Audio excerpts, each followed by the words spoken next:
നമുക്കേ ഒരു പിക്ചർ കാണാം, അതിനെ തുടർന്ന് ഒരു ചെറിയ രീതിയിലൊരു എക്സ്പ്ലനേഷൻ തരാം. ഇനിയിപ്പോൾ ഉടനെ ഓടിക്കൊണ്ടുവരും, ഇയാളൊരു ഭയങ്കര രക്തസാക്ഷിയാണ്, ഇസ്ലാം മതത്തിനെ അപഹേളിച്ചു എന്നൊരൊറ്റ കുറ്റം കൊണ്ട് ആ മനുഷ്യന്റെ കൈ വെട്ടിക്കളഞ്ഞു.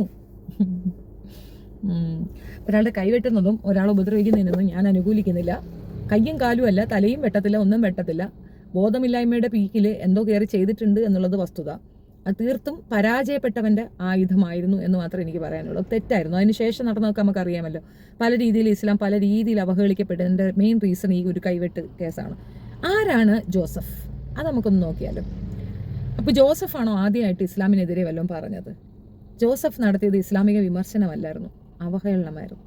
നമ്മൾക്ക് വിമർശനങ്ങൾ അക്സെപ്റ്റ് ചെയ്യാം. കാരണം ജോസഫ് ഇടമറുക് ആദ്യം ഇസ്ലാമിനെ വിമർശിക്കുന്നു. ജോസഫ് ഇടമറുകിൻ്റെ കൈയും കാലും തലയൊന്നും ആരും വെട്ടിയില്ല. ഒരു രീതിയിലുള്ള ഉപദ്രവവും ഇസ്ലാമിൻ്റെ ഭാഗത്തുനിന്നും ജോസഫിന് ഉണ്ടായിട്ടില്ല. പക്ഷേ ക്രൈസ്തവ സഭയിൽ നിന്ന് ഉണ്ടായിട്ടുണ്ടായിരുന്നു. സെയിം ഈ ജോസഫിനും അത് തന്നെയാണ്. ക്രൈസ്തവ സഭയിൽ നിന്നാണ് പ്രശ്നം ഉണ്ടായത്. കാരണം ഒരു അധ്യാപകൻ പറയാൻ പാടില്ലാത്ത, ചെയ്യാൻ പാടില്ലാത്ത കാര്യം ചെയ്തു എന്നുള്ളത് തന്നെയാണ് അവർ കണ്ടെത്തിയ കുറ്റവും. അപ്പോൾ അവർ തന്നെയാണ് ഒതുക്കിയത്. അവരുടെ ഭാഗത്തു നിന്ന് തന്നെയാണ് പ്രശ്നങ്ങൾ വന്നിട്ടുണ്ടായിരുന്നത്. അത് ഫേസ് ചെയ്യുന്നത് നമ്മളപ്പം പൂഞ്ഞാറിലെ കക്കൂസും ഇതൊക്കെ തന്നെയാണ് പറഞ്ഞിട്ടുണ്ടായിരുന്നത്. ഇയാളെ തലയാണ് വെട്ടേണ്ടതെന്ന്. ഇസ്ലാമിൽ ആരും അത് പറഞ്ഞില്ല. ഇയാളെ തല വെട്ടണമെന്നും വേറെന്തെങ്കിലും വെട്ടണമെന്നൊന്നും പറഞ്ഞിട്ടുണ്ടായിരുന്നില്ല. വെട്ടൽ എന്ന തന്ത്രം തന്നെ ഇസ്ലാമിലില്ല. സമാധാനം മുന്നോട്ട് വയ്ക്കുന്ന ഒരു മതത്തിൽ നിന്നുകൊണ്ട് തീവ്രവാദ മൈൻഡ് സെറ്റുള്ള കുറേ പേർ ചെയ്ത ഒരു നീചകൃത്യമാണ് ആ കൈവെട്ടൽ. ഏതായാലും അത് കഴിഞ്ഞു. പിന്നീട് ഇസ്ലാം മതവിശ്വാസികൾ സംയമനം പാലിക്കുന്നു. പക്ഷെ അപ്പുറത്തുനിന്ന് തീവ്രമായ അറ്റാക്ക് ഉണ്ടാകുന്നു. ഇയാൾ എക്കാലത്തെയും ഒരു രക്തസാക്ഷിയായി പ്രഖ്യാപിക്കപ്പെടുന്നു. ഇവിടെ ഒരുപാട് പേര്, പ്രത്യേകിച്ച് ഒരു പട്ടാളക്കാരൻ്റെ അപ്പനെ വരെ ആഹാരത്തിന് വേണ്ടി തല്ലിക്കൊന്ന ചരിത്രമുണ്ട്. അയാളെ ഒന്നും നമ്മൾ രക്തസാക്ഷിയാക്കില്ല. പക്ഷെ ഇയാൾ രക്തസാക്ഷിയാണ്.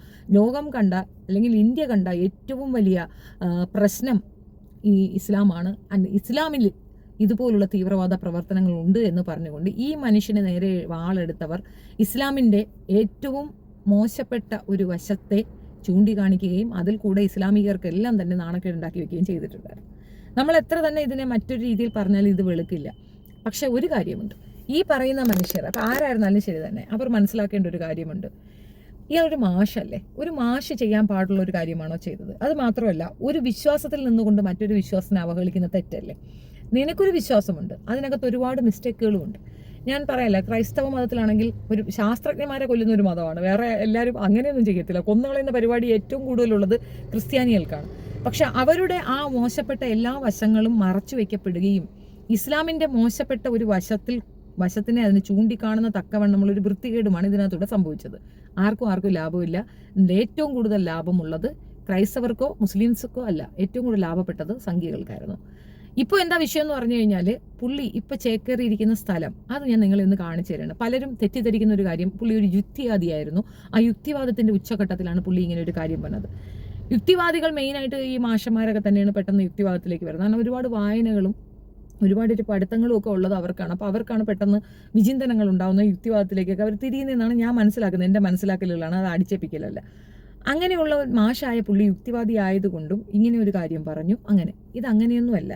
സ്കൂൾ തലങ്ങളിൽ ഇസ്ലാം കുട്ടികൾ പോലും പഠിക്കുന്ന സ്കൂളുകളിൽ ഈ പറയുന്ന ഒരു പേര്, ഇത് ഒരു സാഹിത്യകാരൻ്റെ ഇതാണ്, അതിങ്ങോട്ട് കോപ്പി പേസ്റ്റ് ചെയ്ത്, അതൊക്കെ നുണയാണ്. അതൊന്നുമല്ല, ഒരു കോപ്പി പേസ്റ്റും അല്ല.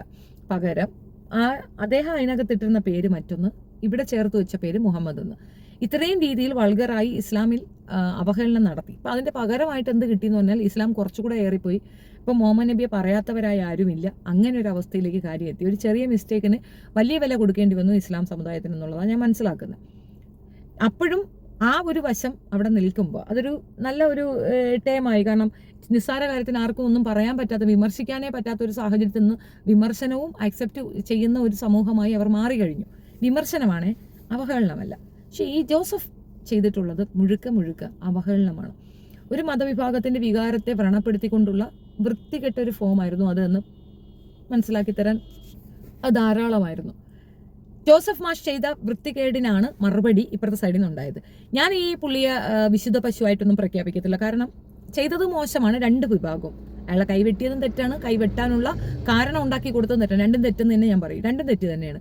പക്ഷേ പുള്ളി ഇപ്പോൾ കയറിയിരിക്കുന്ന സ്ഥലം എവിടെയാണ്? യുക്തിവാദമാണെന്നാണോ വിചാരിക്കുന്നത്? യുക്തിവാദികൾ ഇയാളെ ഭയങ്കരമായിട്ട് പ്രൊമോട്ട് ചെയ്ത് കൊണ്ടു നടക്കുന്നുണ്ടായിരുന്നു. ഇയാൾ എന്ത് യുക്തിവാദിയാണ്? അയാൾ കൂടെ ഇരിക്കുന്ന ആളുകൾ നിങ്ങൾക്ക് മനസ്സിലായോ? റിജു ആരുടെ ഇപ്പോൾ ആളെന്ന് മനസ്സിലായോ? അതാണ് മറുനാടൻ ജേർണലിസ്റ്റാ. മറുനാടൻ പത്രത്തിൻ്റെ അല്ലെ മറുനാടൻ ചാനലിൻ്റെ മെയിൻ കൊണാണ്ടറാണ്. പുള്ളി ശങ്കിയാണ്. എൻ്റെ കയ്യിലെ കെട്ട് കണ്ടുകൊണ്ടാണ് അതൊരു ചരടല്ലേ എന്നൊക്കെ ചോദിച്ചുകൊണ്ട് വരുന്നവരൊക്കെ അവിടെ നിൽക്കട്ടെ. ഈ ചരട് കെട്ടിയിരിക്കുന്ന ഭക്തിവാദികളെല്ലാം സംഘികളാണെന്ന് പറയരുത്. ഭക്തി എല്ലാവർക്കും ഉണ്ടാവും, പക്ഷേ ഇതൊരു പ്രത്യേക തരം ശങ്കിവാദമാണ്. ഇവർക്കിടയിൽ ഇരിക്കുന്ന വലിയപ്പ എന്താണ് എക്സ്പെക്ട് ചെയ്യുന്നതെന്ന് എനിക്കറിയത്തില്ല. അതിന് മുമ്പ് വേറൊരു കാര്യം പറയാം. നമ്മുടെ ആണിഫ് കിണ്ണൻ ഇയാൾക്കൊരു കല്യാണം ആലോചിച്ചു. അത് നിങ്ങൾക്കറിയില്ല. ആരിഫ് ബ്രോക്കറായിട്ട് ഒരു കല്യാണം ആലോചിച്ചിട്ടുണ്ടായിരുന്നു, ആളെ കൊണ്ട് കെട്ടിക്കാൻ. കോമ്പൻസേറ്റ് ചെയ്യാൻ നോക്കിയതാ. ഇസ്ലാം മതവിശ്വാസത്തിൽ നിന്ന് വന്ന ഒരു പെണ്ണിനെ തന്നെ, എക്സ് മുസ്ലിമായ ഒരു മുസ്ലിം പെണ്ണിനെ തന്നെ, എക്സ് മുസ്ലിം രണ്ടും തമ്മിൽ പറ്റിയ വ്യത്യാസമൊന്നുമില്ല, പക്ഷെ അങ്ങനെയുള്ളൊരു പെണ്ണിനെ തന്നെ പുള്ളിക്ക് കല്യാണം ആലോചിക്കുകയാണ്. പക്ഷേ സാബിറ പറഞ്ഞു, എനിക്ക് തീരെ താല്പര്യമില്ല, എഴുത്തണ്ട് പോടാ, ഈ വയസ്സുകാലത്ത് ഇങ്ങേരും ചവന്നു കിടക്കാമെന്ന് എനിക്ക് താല്പര്യമില്ല. ബോധമുള്ള ഒരു പെണ്ണും ജോസഫ് മാഷ് അംഗീകരിക്കത്തില്ല. കാരണം അയാളുടെ ഭാര്യ ഡിപ്രഷൻ അടിച്ച് തൂങ്ങിച്ചത്ത് കളയാണ് ചെയ്തത്. ആ ഭാര്യയെ നല്ലപോലെ നോക്കാൻ കഴിയാതെ അവളെ ചേർത്ത് പിടിക്കാൻ പറ്റാത്തൊരു വ്യക്തി ഇനി പുതിയൊരു പെണ്ണെ ചേർത്ത് പിടിക്കുന്നതാണ്. ഒരു രീതിയിലുള്ള ബോധമില്ലായ്മയുടെ ആ ഒരു ആഫ്റ്റർ ഇതാണ് പുള്ളിയുടെ കൈക്ക് ഇങ്ങനൊരു അബദ്ധം തന്നെ വന്നിട്ടുള്ളത്. ഒരു വിഭാഗത്തിലുള്ള ജനങ്ങളോട് തങ്ങൾക്ക് എന്തെങ്കിലും ബുദ്ധിമുട്ടുണ്ടെങ്കിൽ വിമർശനങ്ങൾ കൂടി പറഞ്ഞാൽ മതി, പകരം അവഹേളിക്കുന്നത് ശരിയായ നടപടിയല്ല എന്ന് ചിന്തിക്കാനുള്ള സാമാന്യബോധം ഒരു മാഷിനുണ്ടാവണ്ടേ?